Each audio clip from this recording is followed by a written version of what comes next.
Hello viewers বন্ধুরা, কেমন আছেন সবাই? আশা করি আপনারা খুব ভালো আছেন।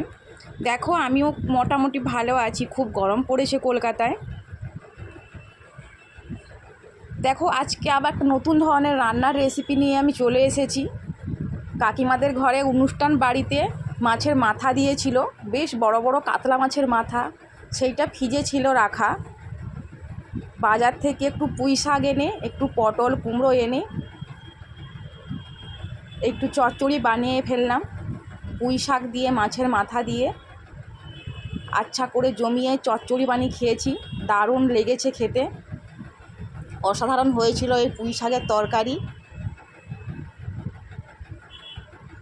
খুব সহজ একটা রেসিপি, আবার খেতেও খুব টেস্টি, দারুণ একটা লোভনীয়। সবার বাড়িতে এটা প্রায় হয়েও থাকে, বানিয়েও থাকে, কিন্তু এই রকমই এই স্বাদের রেসিপি একবার বাড়িতে বানিয়ে অবশ্যই খেও। দারুণ লাগে খেতে। দেখো আমি এখানে কিছু সবজি কেটে নিয়েছি। দুটোর মতন বেগুন, কিছু রাঙা আলু ছিল, সেই রাঙা আলু দিয়ে দিয়েছি। আর এখানে পটলগুলো কেটেছি, একটু বড় বড় সাইজের সবগুলোই কেটেছি সবজিগুলো, কারণ যেহেতু পুঁই শাক আছে, চচ্চড়ি হতে একটু সময়ও লাগে, এই জন্য বড় বড় সবজি কেটেছি যাতে ঘাঁটা না হয়ে যায়। এদেরকে দেখো সব কিছু আমি ভালো করে ধুয়ে নিয়েছি। আলু, পটল, রাঙা আলু আর বেগুন দিয়ে কেটে একটা থালার মধ্যে নিয়ে নিয়েছি। আর এইদিকে দেখো পুঁই ডাঁটা আর হচ্ছে কুমড়োগুলো একটু আমি বড় বড় সাইজের কেটেছি। কুমড়ো পুঁই শাকটাও ভালো করে গামলির মধ্যে জলে ধুয়ে নেব। ওটা একটা ঝুড়িতে করে আমি জল ঝরানোর জন্য রেখে দেবো।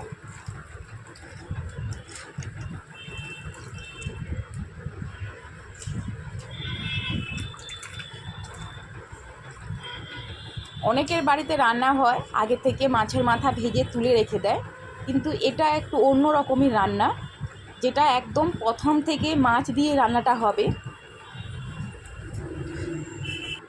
আর এদিকে দেখো কত বড় বড় দেখো কাতলা মাছের মাথাগুলো। এইগুলো আমি বটিতে ভালো করে টুকরো টুকরো করে কেটে নিয়েছি, কেটে নুন হলুদ মাখিয়ে রেখে দিয়েছিলাম। দেখো আমি বটিতে দেখো কেটে নিয়েছি এইভাবে টুকরো টুকরো করে, মানে এত বড় বড় মাছের মাথা। এই যে হয়ে গেছে, এবারে ওর মধ্যে আমি নুন হলুদ মাখিয়ে দেব।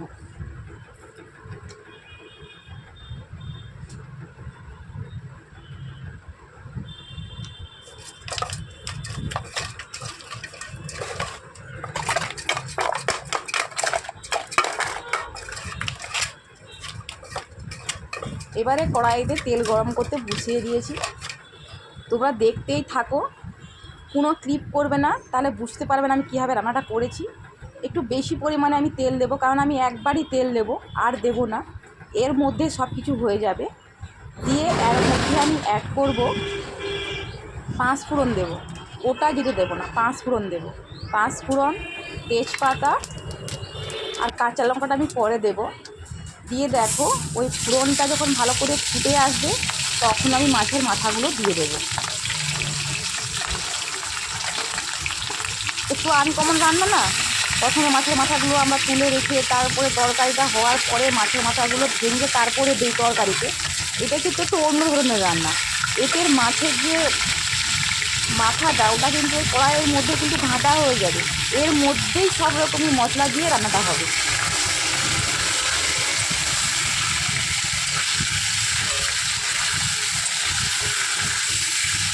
গ্যাসটা একদম মিডিয়াম রেখেছি, তাহলে আমার কড়াইটাও মানে মাছগুলোও পুড়ে যাবে না আর মশলাগুলোও পুড়ে যাবে না, খুব ঠিকঠাক করে রান্নাটা হবে।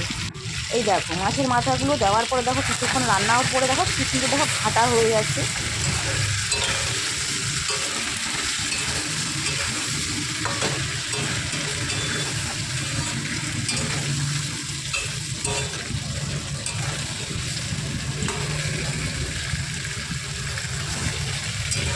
মাছগুলো এতেই খুব ভালোভাবে ভাজা হয়ে যাবে একদম। এবারে দেখো ওর মধ্যে আমি এবারে অ্যাড করব, মাছটা ভাজা হয়ে গেছে, মাথাটা ভাজা হয়ে গেছে। এবারে ওর মধ্যে অ্যাড করব আদা কুচি বা আদা বাটা দিতে পারো। আদা বাটা এখানে আমি দিলাম। আদা বাটাটা দিয়ে ভালো করে একটু কষিয়ে নেবে, কারণ আদার যে গন্ধটা থাকে সেই গন্ধটা চলে যাবে। আদার গন্ধটা চলে গেলে এবারে এর মধ্যে কিছু গুঁড়ো মশলা আমি অ্যাড করব। যেমন আমি এখানে দেব পরিমাণ মতন হলুদ, পরিমাণ মতন লঙ্কার গুঁড়ো, জিরের গুঁড়ো দিয়ে এটাকে আমি ভালো করে একটু কষিয়ে নেব। কোনো জল, কোনো তেল কিছুই দরকার নেই, কারণ ওই যে তেল দিয়েছিলাম আমি একবার, ওই তেলেই হয়ে যাবে। দেখো ভালো করে একটু কষিয়ে নেবে, একদম মশলার সাথে মাছের মাথার সাথে একদম পুরো ঘাঁটা ঘাঁটা হয়ে যাবে। এই যে ঘাঁটা ঘাঁটা হয়েও গেছে আর কষানো হয়ে গেছে। এবারে আমি ওর মধ্যে সবজিগুলো দেব। যে সবজিগুলো গোটা বড় বড় করে কেটে রেখে দিয়েছিলাম ওই সবজিগুলো প্রথমে দেব। ওইগুলো 2 মিনিট 3 মিনিট রান্না হওয়ার পরে তারপরে পুঁই শাক আর কুমড়োটা দেবো।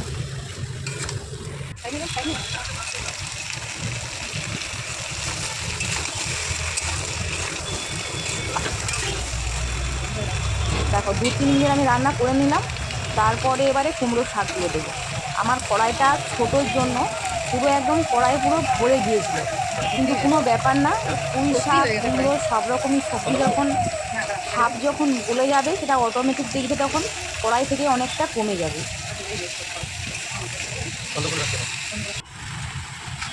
এবারে বলো এই রকমই এইভাবে এই আনকমন রান্না কারা কারা করো, অবশ্যই তারা কমেন্ট বক্সে কমেন্টে জানাবে। আর যারা যারা মাছ ভেজে রেখে দিয়ে তারপরে চচ্চড়ি বানাও সেটাও অবশ্যই কমেন্ট বক্সে জানাবে। কিন্তু আমি বলবো আগের থেকে এই রেসিপিটা একটু অন্য টাইপের। এইটা রান্না করে খাবে আর ওটা রান্না করে খাবে, তো তুমি পার্থক্য বুঝতে পারবে যে কোনটা বেশি টেস্ট হয়েছে। কিন্তু এটাই বেশি টেস্ট হবে, কারণ আমি ওটাও একবার রান্না করে খেয়েছি আর এটাও একবার রান্না করে খেয়েছি, কিন্তু এটা বেশি টেস্টি লাগছিল।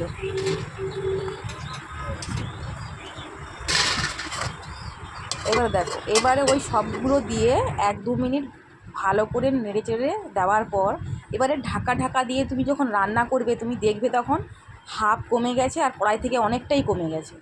এইভাবে রান্না করবে, দারুণ অসাধারণ একটা গন্ধ বেরোয়, একটা গন্ধ মানে সুস্বাদু একটা গন্ধ বেরোয়। মনে হবে যেমন এক্ষুনি ভাত খেয়ে নেবো, ফিনিশ করে দেবো ভাত, এরকমই মনে হবে।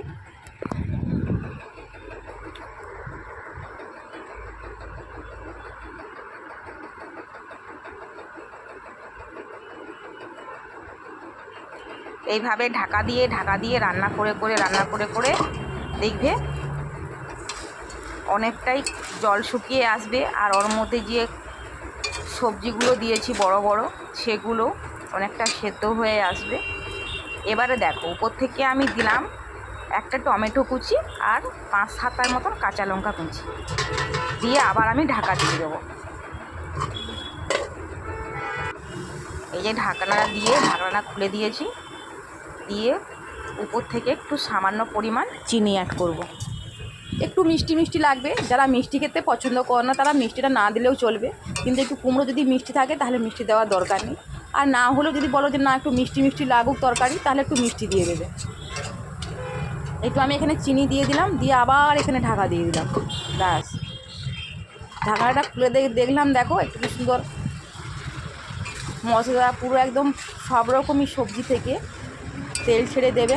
আর অনেকটা দেখো কষানো হয়ে গেছে। কতটা তরকারি হয়েছিল মনে হয়, সবজি যখন দিয়েছিলাম তখন কড়াই ভর্তি, রাখার জায়গা ছিল না। আর এখন দেখো কতটা হয়ে গেছে।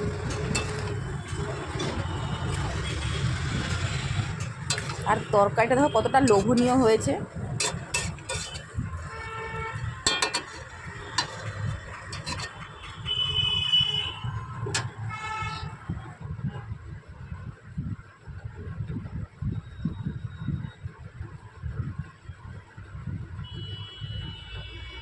যে কোনো তরকারি যত বেশি ভালো করে কষিয়ে নেবে তত সে তরকারির দ্বিগুণ স্বাদটা বেড়ে যাবে। আর দেখুন আমি এবারে তরকারিটা আমার হয়ে গেছে। এবারে উপর থেকে আমি এখানে শাহি গরম মশলা অ্যাড করব। সানরাইজের শাহি যে গরম মশলা হয়, একটু সামান্য পরিমাণ গরম মশলা এখানে অ্যাড করে দেবে।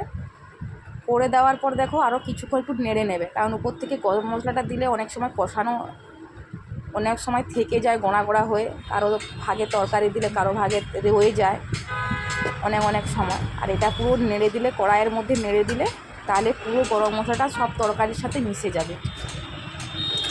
হয়ে যাবার পর এখানে আমি একটা ছোট বাটির মধ্যে, একটু বড়ো বাটি সাইজের বাটির মধ্যে তরকারিটা পুরো ঢেলে নেব। যারা যারা আমার রেসিপিটা দেখছো তারা অবশ্যই লাইক কমেন্ট শেয়ার করবে। আর তোমরা রেসিপিটা দেখার জন্য অসংখ্য অসংখ্য ধন্যবাদ। চ্যানেলটা সাবস্ক্রাইবার করে দেবে, পাশে থাকবে। যারা নতুন বন্ধুরা আমার চ্যানেলে নতুন, অবশ্যই তারা চ্যানেলটা সাবস্ক্রাইবার করে বেল আইকনটা প্রেস করবে, যাতে রান্নার নতুন নতুন রেসিপি ছাড়ার সাথে সাথে তোমাদের কাছে নোটিফিকেশান চলে যায় আর তোমরা দেখতে পারো নতুন নতুন রেসিপি। আর লাইক কমেন্ট শেয়ার অবশ্যই করবে ভালো লাগলে। আর আমার বাড়িতে অনেক তরকারি হয়েছে, যারা যারা খাবে চলে এসো। আর সবাই ভালো থেকো, সুস্থ থেকো। আবার দেখা হবে পরের একটা যে কোনো রেসিপিতে। দেখো কতটা দুর্দান্ত হয়েছে, কতটা টেস্টি। সবাই ভালো থেকো, সুস্থ থেকো। দেখা হবে আবার পরের রেসিপিতে আগামীকাল যে কোনো সময় যে কোনো একটা রান্নার রেসিপি নিয়ে তোমাদের সাথে চলে আসবো। সবাই ভালো থেকো, সুস্থ থেকো। টাটা।